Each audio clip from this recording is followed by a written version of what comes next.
Всем привет, с вами Мистер Ганс, и это канал Мистер Ганс Онлайн. Сегодня я продолжаю рубрику, Каждый обзор. ну а героем сегодняшнего видео станет Кракен. Начнем с огненной. Она является атакером, и первый ее скилл — это хищник с увеличением урона на 30%. Второй скилл станет всю команду с 80% шансом на один ход. Кракен огня весьма неплохой атакер, и сделать ее я рекомендую для арены 3 звезд. Учитывая набор ее скиллов, она будет хорошо себя чувствовать в атакующей пачке. Для деф пачки я бы ее не рекомендовал. Также можно использовать ее на несложных локациях. Сеты камней на Кракен огня можно поставить различные. Даже не думайте делать из нее полутанка. Она хороша именно как атакер. Для нее подойдут гемы на крит шанс, атаку, крит дамаг или атак, крит шанс. Можно добавить вместо одной атаки хп для большей выживаемости. Сеты гемов подойдут все, кроме тех, что предназначены для хилов. Однозначности для данного астромона нет. Из скиллов супер вознесения подойдут резист, щит от атаки, самат хил, сифон, повышенный урон по целям с низкими показателями защиты и full buff breaker. Если же вы не собираетесь использовать Кракен огня на арене 3 звезд, то делать ее я вам не советую. Далее поговорим о Кракен воды.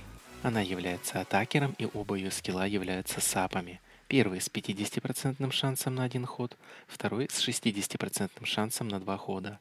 Вешают по 2 сапа. Несмотря на то, что она атакер, делать ее нужно в танка. Так вы лучше раскроете ее потенциал. Ставить нужно гемы на хп деф либо хп деф. Первый вариант все же лучше, но все будет зависеть от того, какие доп-статы вы получите. Из сетов гемов подойдут Бастион, Маги, Лайф, Протекшн, Пигулист, Хиллер, либо смежные с двойным статом защиты.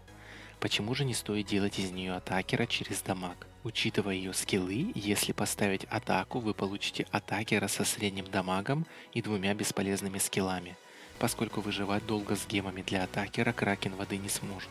В ином же случае вы получите неплохого танка, который в совокупности с антирезистерами очень неплохо заиграет на арене. Также ее можно использовать для башни, как для обычной, так и для элементальной. В целом ей везде найдется применение как на локациях, так и в подземельях. Из скиллов супер вознесения подойдут Самат Хил, Резист, Сифон, Full Buff Breaker, восстановление маны всей команде при нанесении урона и антихил. Однозначно рекомендую сделать ее, ведь после супер эволюции она крепнет еще сильнее и точно не разочарует вас. Следующая Кракен травы. Она является балансером, и первый ее скилл вешает дебаф с 80% шансом на снижение маны одной цели на 20% на один ход. Второй скилл снижает защиту всей вражеской команды с 60% шансом на 2 хода. По данной особе сказать можно не так много. Рекомендовать Кракен травы я бы не стал. Набор скиллов для нее не так хорошо подобран. Довести ее до идеала не так просто.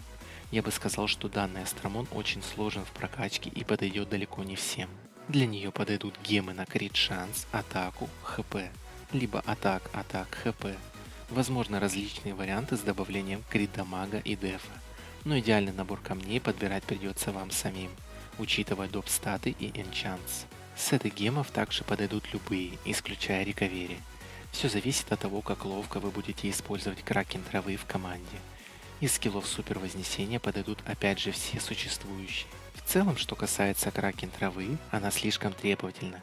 Для того, чтобы получился хороший астромон, нужно очень много вложить. Стоит ли так заморачиваться, решать вам. Далее поговорим о Кракен света. Она является танком, и первый ее скилл вводит одну цель в состояние шока на один ход с 80% шансом. Второй скилл снижает атаку всей вражеской команде на 2 хода с 80% шансом. Собирать Кракен света получится только в танка. Она неплохо держит дамаг, но не является серьезным конкурентом своим более эффективным аналогом. В целом ее можно использовать как для локаций, башен и несложных подземелий, так и для арены. Учитывая набор скиллов, сет гемов подойдет либо Пигулист, либо Бастион. Они наилучшим образом дадут ей дополнительную эффективность. Гемы на хп, деф, либо деф, хп. Подбивайте статы хп и дефа энчансом до необходимых. Из скиллов супер вознесения подойдут Самат Хил, Резист, Сифон, Full Buff Breaker, антихил и восстановление маны всей команде при нанесении урона. Также неплохо можно реализовать ее в защитной деф-команде светлых астромонов или в атакующей команде для впитывания урона от антистихий. Ну и последняя Кракен Тьмы. Она является дефером, и ее первый и второй скилл делает ее агрессором по дефу. Этот астромон станет для вас первым деф-агрессором. Легче всего ее получить в Ребрис фестивале. Что касаемо Кракен Тьмы, ее можно использовать во всех локациях, башнях, подземельях и аренах.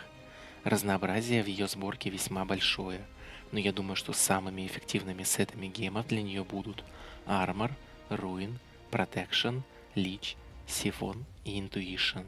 Некоторые ставят Бастион и Пигулист. Это допускается, но вы потеряете нужные статы для лучшей реализации. В идеале посоветовал бы либо Ruin, либо Armor. Гемы в идеале подойдут на 3 дефа. Но если не удается добиться высокого крит-шанса, то нужно заменить один гем дефа на него. Также не стоит забывать, что все Кракен имеют лидерский скилл на увеличение крит-шанса на 15-20%. После супер эволюции можно смело ставить ее в команду темных деф-агрессоров или саперов. Из скиллов супер вознесения подойдут резист, самоотхил и увеличение крит-дамага по целям с низкими показателями защиты. Подводя итоги по астромону Кракен, я бы посоветовал однозначно делать воду и тьму. Остальные 3 сестры стоят меньшего внимания из-за узкого круга их применения и наличия лучших аналогов. Ну и на этом я заканчиваю разбор астромона Кракен. Всем спасибо за просмотр, подписывайтесь на канал, ставьте лайки. Ну а с вами был Мистер Ганс. Всем удачи, всем пока.